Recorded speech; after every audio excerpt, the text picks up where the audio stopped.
दीदी पापा कब तक आएंगे? आ जाएंगे, वैसे भी लॉकडाउन चल रहा है और कंपनी वालों ने ड्यूटी का टाइम कहाँ फिक्स रखा है। अन टाइम आना, अन टाइम छुट्टी।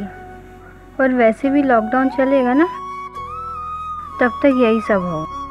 गांव में कितना अच्छा था ना दीदी। हाँ, अच्छा तो था ही। खुद की खेती, अपने मेहनत से खेती करो, और गोदाम में तो अनाज भरा पड़ा है ही।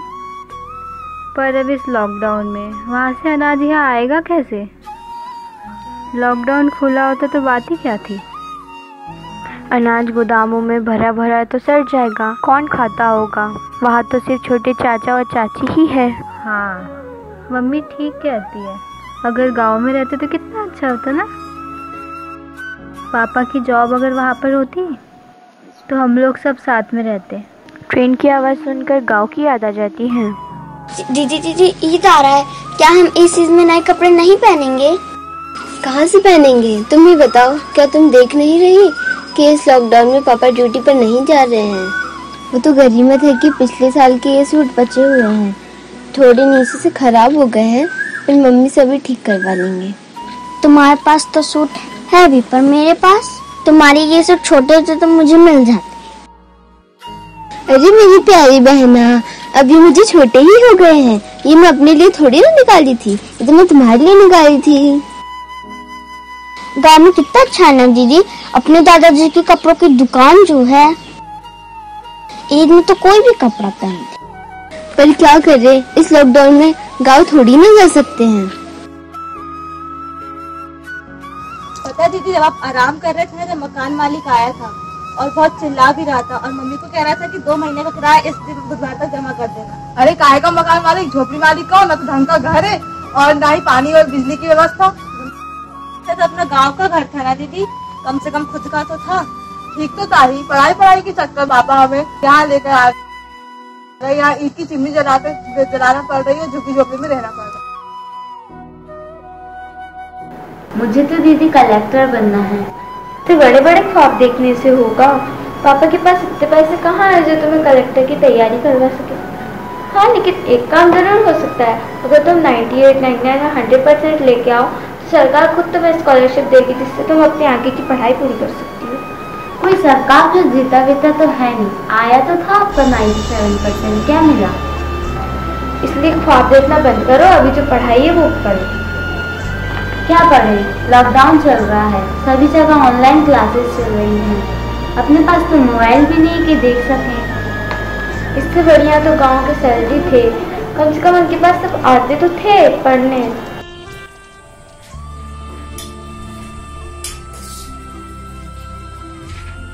अरे दीदी, आप अभी बाहर गई थी ना, तो मम्मी को चक्कर आ रहे थे और वो गिरने वाली थी, तो मैंने उनको पकड़ के बेड पे बैठाया। अरे पागल, तू मुझे क्यों नहीं बुलाया?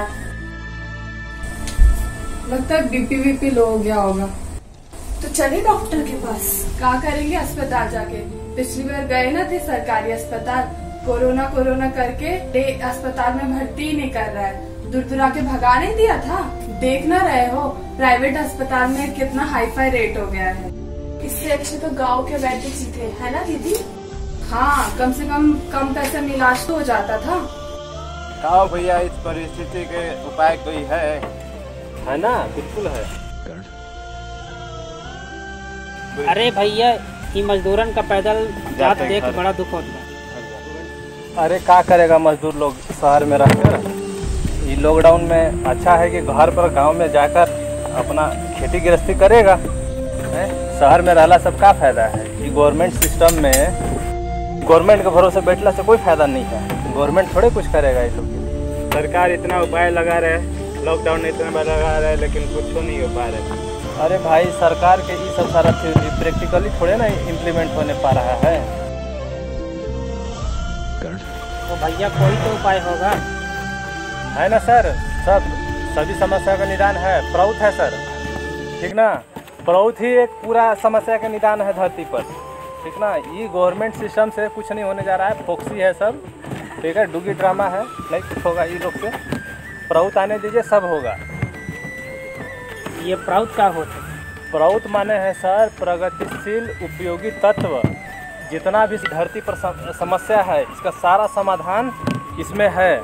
अब इसका जितना भी थ्योरी है इसको प्रैक्टिकली इसमें लागू किया जा सकता है अपना पूरा समस्या का व्यवस्था में। प्रौद्ध का जो व्यवस्था है, इसका जो सिद्धांत है, वो देश काल पात्र के अनुसार सभी जगहों में लागू हो जाता है।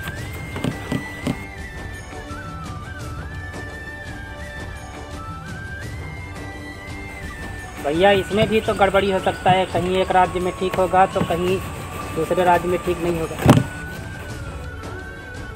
सर इसीलिए तो प्रौद्ध व्यवस्था में राज्य के जगह समाज का बात कहा गया है। इसीलिए सर इसमें प्रौद्ध में जियोग्राफिकल फीचर के अनुसार सोशियो इकोनॉमिक यूनिट बनाया गया है। जानते हैं सर, भारत में 44 गो इसी तरह समाज बना है।